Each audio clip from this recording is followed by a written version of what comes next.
Hello everyone, it's Andy at Kinder Kitchens again. You've got me at home today. I'm not in the showroom for once, and um, I'm, we're going to do another video today, and it's part of the 3 videos that we've got planned for the series on kitchen cost. Basically, what kitchens cost. It's a big issue. We all want to know about it, so let's just have a bit of a dive into this.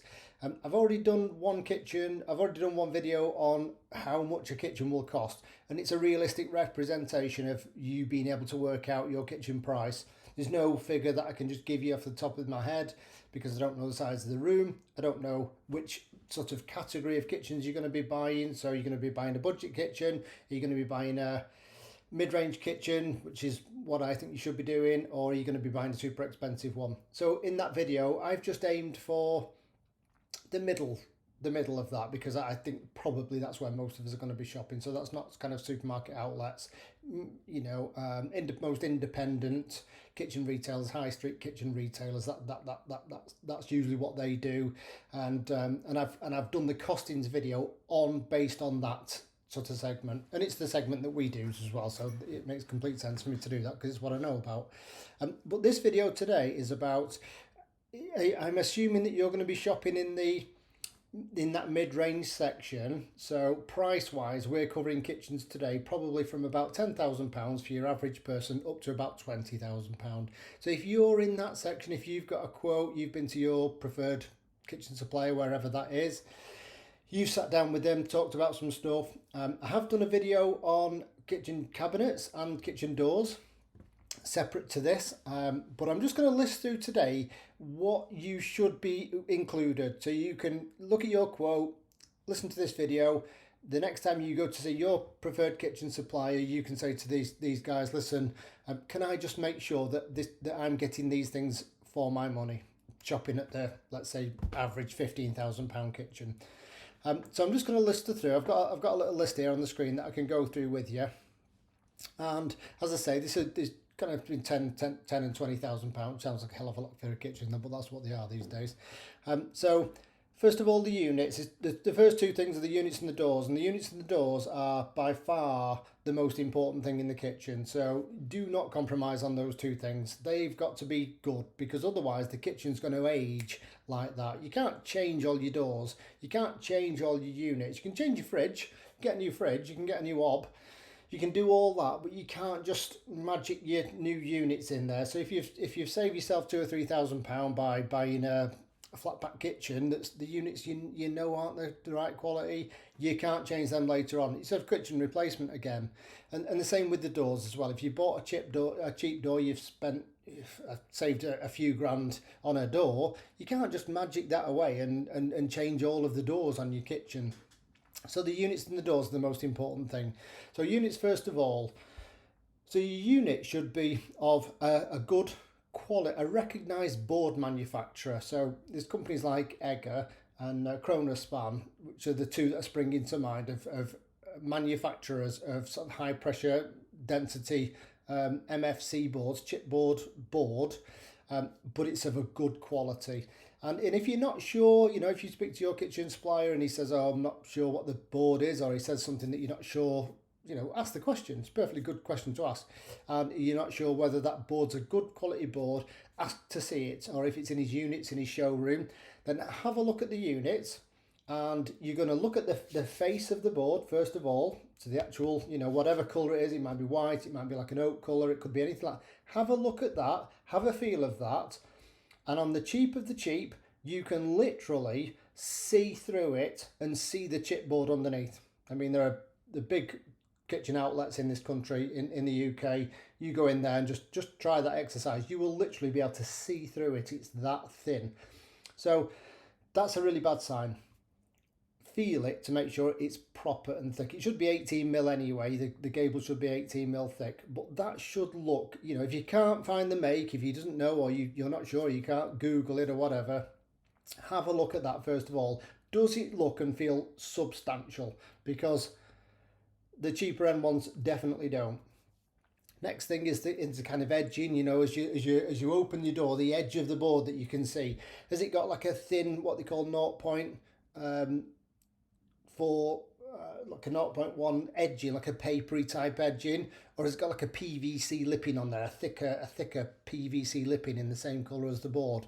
The lipping's far more preferable. It stays on forever. It doesn't matter if you hit it when you're putting things in and out. It's completely robust, and you absolutely should be getting that standard of board with a decent lipping on. It doesn't matter if it's only on the front edge, that's fine, because that's the one that you're going to be able to see. So that's the first two things.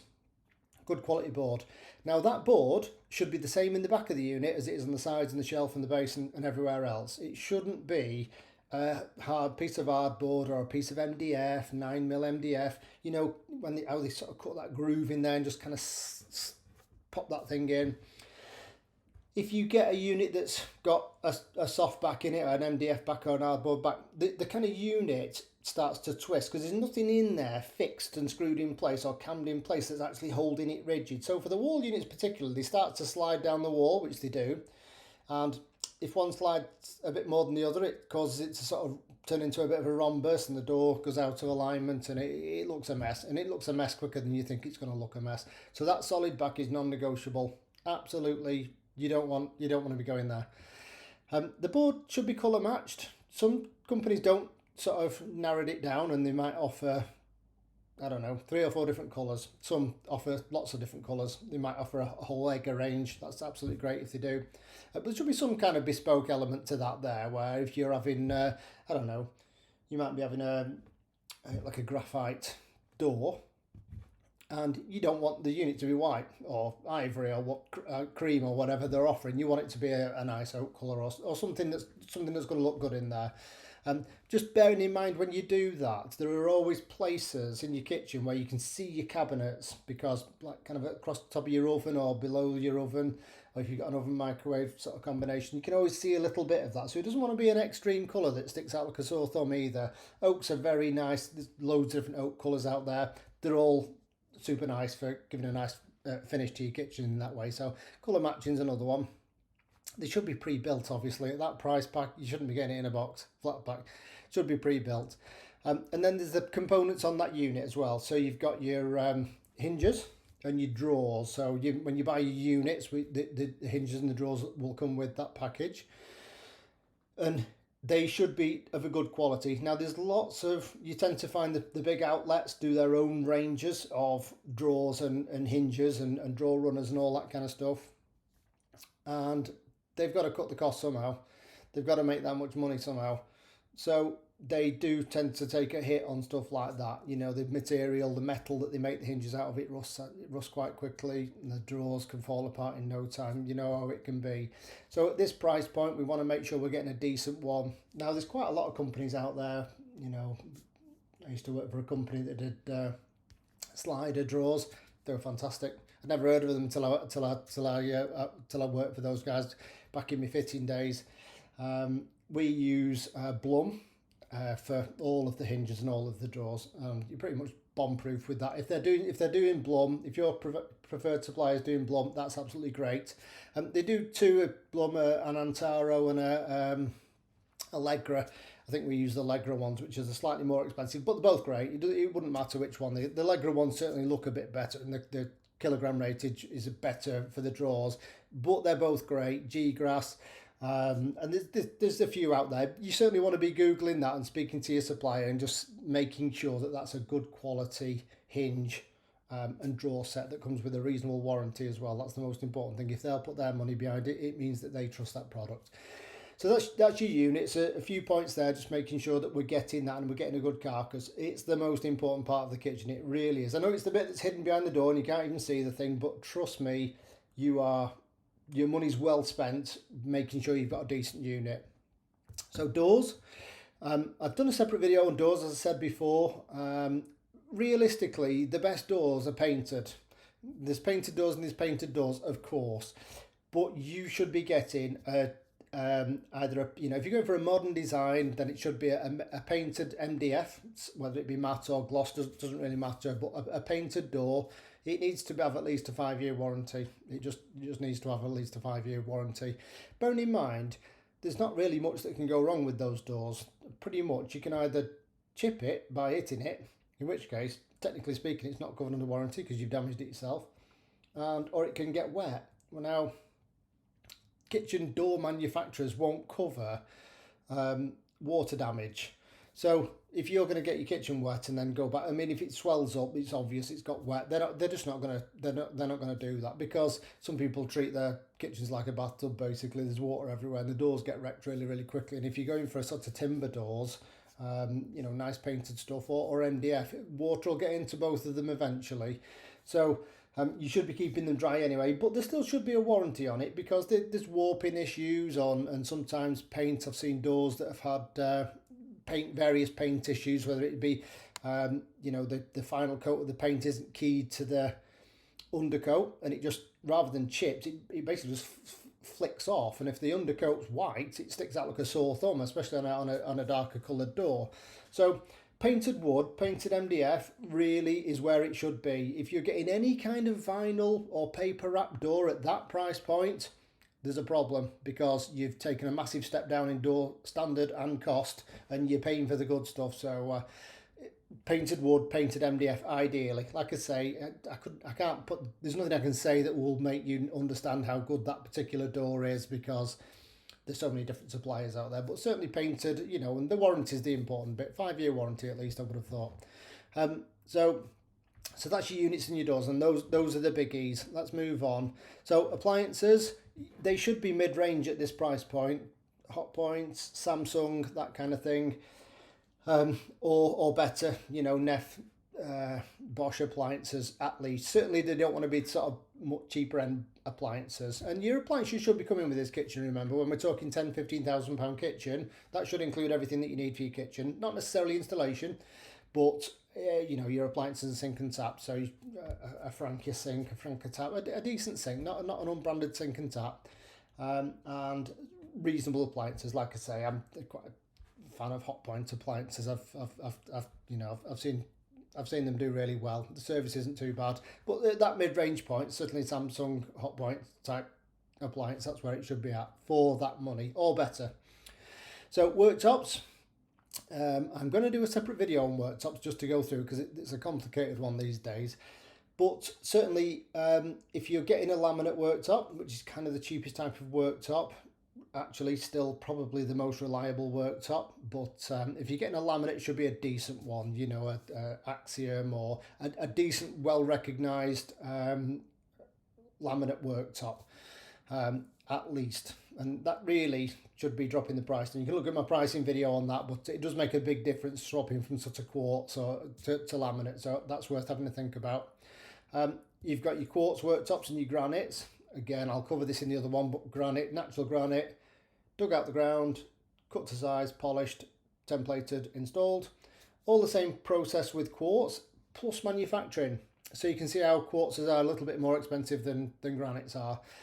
But there's quartzes and there's quartzes. I mean, the wild pricing difference between those different types of quartz from different manufacturers. But certainly a decent, you know, if it's an unbranded quartz, there's nothing wrong with that as such. I've never really seen any evidence that very expensive quartz don't chip. They can all be chipped. They can all be stained. So there's some care to go with that product. But quartz, a good quality laminate, or a solid wood, you know, oak or whatever type of, if you want timber worktops on there. I would definitely, of all the timber worktops, particularly the paler ones, I would definitely recommend oak personally. It's the far less likely to go wrong. It's the one that drinks in the oil at about the right levels. And I think for solid tops, that's where it is. But you need to have a good think about that. I'll cover it in greater detail on my worktop video when I get around to doing it. But there's definitely issues and some things, important things to consider when you're having oak. And then there's something called solid surfaces. Now, solid surfaces are polymer-based worktops. So kind of, I guess, just under the quartz price, we have solid surfaces. And there's loads of different makes, brands, and all, lots of different products out there. But they all come under that sort of name of a solid surface, a polymer-based worktop. Now, these aren't the only type of worktops. There are a few other different ones which are not as popular. So these sort of polymer-based worktops, I'm not going to say don't have them. What I am going to say is they're not very hard. And white worktops are on trend in 2023 and have been for a while. And polymers are white. So if you scratch this worktop, the scratch is white. If it's black worktop, sticks out like a sore thumb. If it's a white worktop, not too bad. And there are repair options available if you were to put a big hole in it or a deep scratch. There are ways of trying to sort of polish that out. And also when you joint them together, the different sections of worktop together, you can polish the joint completely away with that type of product. But it is quite soft. That's all I would say is, and not necessarily any big holes, but what you do get over a few years is a sort of a dulling of the product through 1,000,001 scratches. So there's lots and lots of little scratches everywhere, and it kind of dulls off. So I'm not strictly speaking against solid surfaces, but this, some of them can be almost as expensive as, say, a natural granite or one of the cheaper end-ish of quartzes. And certainly if it was my kitchen, I would definitely go with a more affordable quartz than a high-end polymer top, because it will just feel so much more nice to use. Your user experience will be much better. For me, that's how it is. Like I say, I'm not dissing the top as such. It's not like, I'm not saying don't have it. I'm just saying, I think really once you get to that price point, you might as well get a sort of a more affordable quartz. But it'd be one of those within that price point, you should be getting something like that. So your ironwork and handles should be a decent quality handle. Have a feel of it. Does it feel like a rubbish handle? Does it feel like something substantial?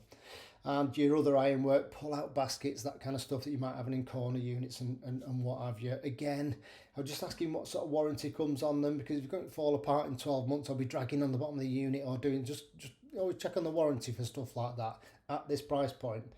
Because this, you're not shopping at the bottom end here, you're shopping in the middle end, and it should be a decent quality product. So that's the sort of 5 components of a kitchen. But what else should we be getting at this price point as well? Because that's not what this comes down to. You should be getting a design by a proper designer. Now, I don't want to diss, the bigger outlets and the design service that they offer, but there's definitely a distinct difference between having a genuinely challenged design ideas and just agreeing with everything that you say just to get the sale. Because if you're going to walk in somewhere and I want this, and this, and I'm coming from the perspective of someone who hasn't really got any design knowledge or product knowledge, but this is what I want, and I sit there and say, yeah, okay, you can have all of that. Here's the price. Here you're happy. Yeah, give me the money. Oh, and when by the time it turns up in your house, if it doesn't fit, if there's any bits that don't fit, just fetch them back. And as long as you've not opened the box, then we'll take them back.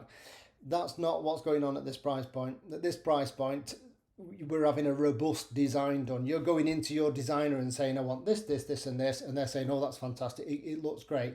Can I just make you aware that if you were to put that there, that could create a problem in the future. So they're going to educate you, make you understand. They're not refusing to do it, but they are going to help you understand that there may be a compromise with that when it comes, by the time it's been fitted or when you're using it. And it's their responsibility to help you understand that, because the design needs to be robust. It needs to solve the problem, but it does need to stand up to the test of time afterwards. And the kitchen supplier or the designer should be taking responsibility for that design at this price point.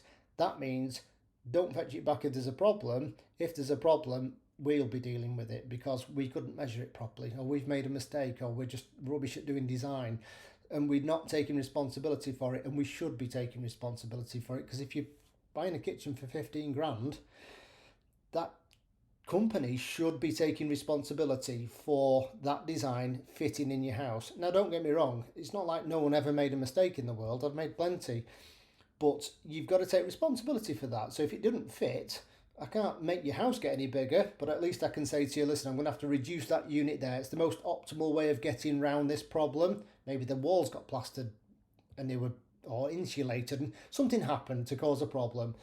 But it still should be on them to say, okay, the only option is to reduce that unit, but that's on us. We'll be buying a new unit. We'll be getting the fitter back there. We'll be altering it. We'll be taking it up because we took responsibility for it. That's especially if you've got a room preparation package built in with it. So The design and responsibility for it fitting should be with the kitchen company at that price point. It should also come with some good design information. So let's suppose, and I mean, if you're having like a full treatment done, you're getting your kitchen, plastering, electrics and installation and everything done with the same company, which I would recommend. It works out cheaper, and like I say, responsibilities with them to get it all done. That's always the best way forward.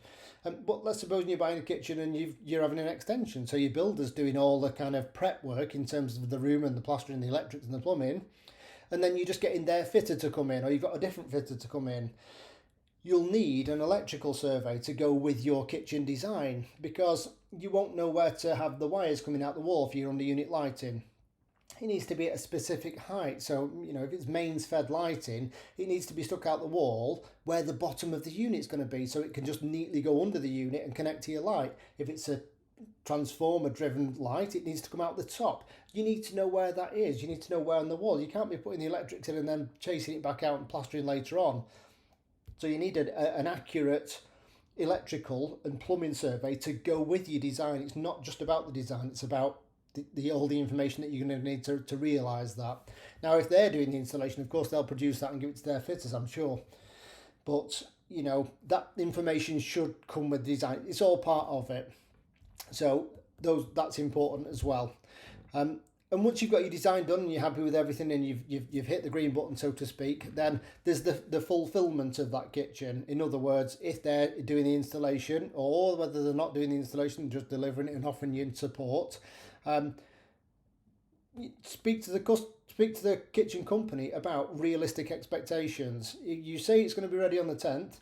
Is it going to be ready on the 10th? Are you receiving this on the 9th and then telling me it's going to be ready on the 10th? Because if that's the case and there's something wrong with it when you receive it, how are we going to respond to that? Because you're going to have to then order a new one because this one was damaged on delivery to the supplier rather than delivery to your home. So be realistic and say, if I have it installed then, hopefully that company should be saying, listen, I'm going to be able to get your kitchen delivered to me 2 weeks before I deliver it to you. And then if there's any problems, I'm well underway with getting those problems sorted out, because having owned and worked at a kitchen company, I know that a lot of these, doors can come in. I mean, we check every single component that comes through the door. It's a nightmare. But if I didn't, then I'd just be getting it, sticking it in my warehouse, and then sending it back out to somebody's house, and then it gets there, and then it's damaged, and then they complain to me, and I have to then order another one and get it. It just takes too long. You need time to fulfill that accurately with your delivery slots, and make sure that that's happening. That should be happening, and there isn't unrealistic promises there of you want it in 2 weeks. Yeah, it's absolutely fine. 2.5 weeks, and now it's turned up, but some things were damaged. That's not the way you want to be going forward. Project manager. If you're spending 15 grand on a kitchen, that kitchen company should have a project manager. Now, you might be getting it fitted yourself. You might be getting it fitted with their fitting team, which may be subcontractors. They usually are. Most good fitting teams, they don't want to work for one company. They're often subcontractors. There's nothing wrong with that. But whichever it is, the company that you're buying the kitchen off should have a project manager for you to liaise with, and that project manager should be keeping you in the picture from day one. You pay your money, they're touching base with you all the time. How's it going? If it's a build, how's it going? Your stuff's arrived in properly, just to let you know. Your doors have arrived today. There's 2 damages on it. I've organised some replacements. Your refrigerators arrived today. I've checked it over. Everything looks fine. Keep it in touch. Keep making holding your hand. You're paying a lot of money. You should be getting this level of service where you matter to that company. And he should be liaising with your building team. If you've got a building team, he should be liaising with them. How's the build going? Where we're up to? If you're using their you're using a fitting team from the kitchen company, he should be liaising with that team if they were subcontractors. And again, with you, just to let you know, 2 weeks to go. Hope everything's all right on your side. Just to let you know, the installer, Mike or whoever it is, he's on schedule. Everything looking fine. Let me know if you've got any problems. That type of good communication should be taking place between the project manager and the installation team. And if there's any problems during that installation or in the run up to that installation, you should have his mobile number. So you can phone up and say, can I speak to my project manager? And I've just got this issue's occurred. It's just suddenly dawned on me that our electrician's not free till the 25th. What can we do? And have somebody there who can help you work through that problem, who knows your job, is in touch. You know, you're not buying from a multinational company. Are you buying from a bespoke shop? An independent kitchen supplier. He should know of your project and have been touching base with you all the time and have a good handle on what's going on. So a project manager's very, very, very important. It really does bridge that gap between yourselves, your company and installation team, whichever that might be. And at that price point, you should have one. Okay. One more point on there. Kitchen completely finished before we pay the money. Now, if you're going to go to a kitchen supplier, you know, he's going to want probably the bulk of the money up front. They're going to want the bulk of the money up front. They're very, very expensive. Very few kitchen companies will risk ordering a kitchen on someone's say so. They'll want either all the money or biggest part of it up front. But you'll have some to pay at the end. And it's important that kitchen gets finished. And the understanding is you're not going to ask me for the money until it's completely finished. Even if there was, I mean, don't get me wrong, if you turn around and say, oh, I don't like that, can you change it? You can't expect him not to charge you if you want to change it. And he might turn around and say, do you mind if I ask you for the money, but hold back £300, £500, whatever, because it makes you feel better about the fact that a door was missing or it got dropped during the installation and I've had to order another one and it's paint to order, so it's going to take 5 weeks. Or I'm not saying don't expect them to ask for their money. I'm sure they've got a business to run at the end of the day. And it's give and take, of course. You should have trust at this point. You should have trusted each other. You shouldn't have even bought a kitchen off them if you didn't trust them in the first place, because the whole thing's built off trust. It's a big, complicated project, and it's all based off trust with each other. So, but ultimately, you don't want to be paying all of the money until it's finished. Definitely not.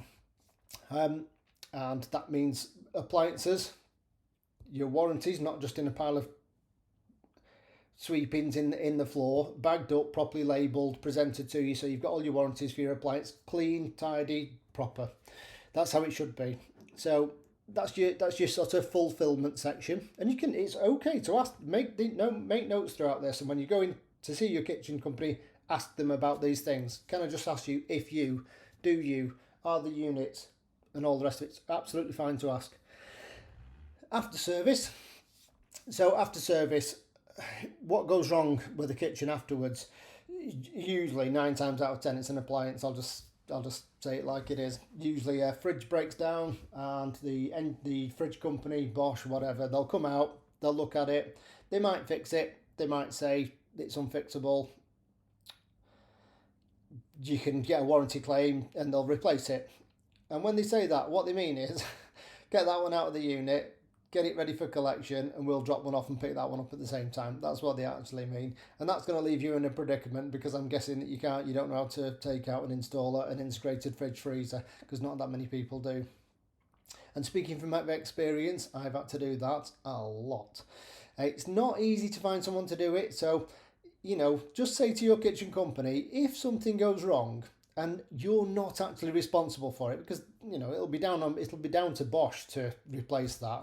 And I'm not saying that the kitchen company should be at your beck and call for the rest of their lives. But if, in 6 months' time I had a problem with an integrated washing machine or an integrated dishwasher, it's within your control, logistically, to be able to get that thing out there and get another one in for me. Would you do that? I'd be happy to pay a small price, because I understand it's not up to you. It'd be even better if it was free. But would you do that? Or am I going to be left in a situation where I've got a broken appliances, they're delivering a new one on Thursday, they're expecting that one to be sat there so they can put it in the truck, the delivery driver's not going to fit it, and then I need the new one fitting in. It's not just a pull out and push in thing. There's some logistics and some, a kitchen company can solve that problem like that because they've got fitters at the fingertips. Your average member of the public simply can't. So you need some after service. You might damage a door, in which case it's on them. Listen, I've damaged a door. My dog made a mess, whatever. Something happened, it got knocked, it got banged. My kids were playing cricket in the kitchen, whatever. It's been damaged. It's been. Can you get me another one? Can you replace my door for me and fit it? yes, we can do that. The door, I'm going to replace the door. It's at cost. I'm not going to replace the door for free because that would set a precedent for every time somebody breaks a door, it's my responsibility to do it. But they should be at least getting it at cost, and somebody pop round and fit it for you. You know, get the hinges out the old one and pop it on for you. It's just a bit of basic after service. I'm not saying these guys would be in your pocket for the rest of their lives. They've got they're trying to run a business at the end of the day, but that level of after service or some level of after service, you know, it's hard to quantify that in a warranty or a guarantee, but you should be able to, you know, ask for referrals of, you know, ask for somebody who's already had a kitchen from them, speak to them about it. Did you need to call these guys afterwards? How was their after service? Find out. Super important. And the last one is communication. Now, this is universal for, you know, I've worked in this building joinery for all my life, and the biggest thing that goes wrong, the biggest complaint that I see from people is a lack of communication. So during the process of deciding who's going to install your kitchen, you need to make sure that that company communicates well. That would apply for kitchens, builders, for extensions, anyone really. Anyone, because if they're taking days and days to answer their email, don't get me wrong, if you're going to email them on Saturday night, I wouldn't expect a reply. But certainly during business hours, you should be getting a response within 24 hours. It's absolutely critical. This kind of keys in with your project manager a little bit. You know, we should be getting that good communication from the designer right through the process. And if you sense that the communication's poor, it's a bad sign. It's a bad sign. But I guess that, you know, we all get a bit of an intuitive feeling about whether we can, you know, whether we trust people, whether we think that they're likely to communicate. But I've just stuck that one on the end of there because I think it's so important, and even probably more so for building work done, extensions and that kind of stuff, the kitchens. But it's super important in kitchens as well because it's a difficult, long process. It's a solution-based project, and it's you know, you need someone who's going to be able to communicate well. So. And that's the end of my list. So hopefully that's all been of some use to you. If you're shopping at that price category, those are the, you know, you should be ticking most of those boxes. Units, doors, definitely should be ticked. And hopefully you're going to use that information and make a really informed decision about who does your next kitchen project. I'm going to back this up with one last video on money, which is on the cost of kitchens, which is how to reduce the cost of your quote. So you've gone to your preferred supplier, you know he's got a good project manager, you know his stuff's great, he's happy, he's a good communicator, you like everything about it, you trust the guy or the lady, whatever it is, you know, you're comfortable with them, but it's a bit out of budget. And I'm just going to go through a few things that are going to help you maybe try to get that cost down without compromising the units and the doors straight away. But just a few things. I'm not saying you're going to cut the quote in half. I'm just saying we're going to try to maybe get it a bit closer to that budget rather than going to a different supplier that was cheaper, but you don't feel they're going to do as good a job because they've not got the same reputation or you don't like the guy or whatever. Maybe something that could just get it a little bit closer, a few tips that get it a little bit closer, and hopefully that'll be of some use to you as well. So, okay, so goodbye for now, and I'll see you on the next one.